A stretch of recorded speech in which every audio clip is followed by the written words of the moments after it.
čas. Dobrodružstvo nás čaká. Nádherný čas. More už do vln láka. Nádherný čas, keď všetko smieš. Faragonda mala pravdu, naozaj sme si potrebovali oddychnúť.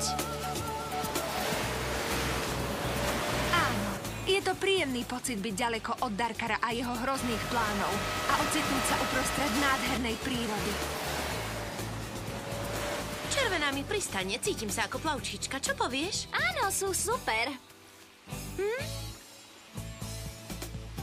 Hej, usporiadajme pre chalanov promenádu v plavkách. Teraz nemajú čas, Stella.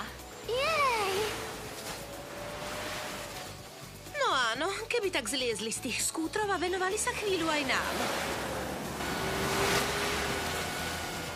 Škoda, že nemám taký skúter. Zajazdila by som si s nimi. Stella, prečo si nesadneš a nevychutnáš si oddych na slnku?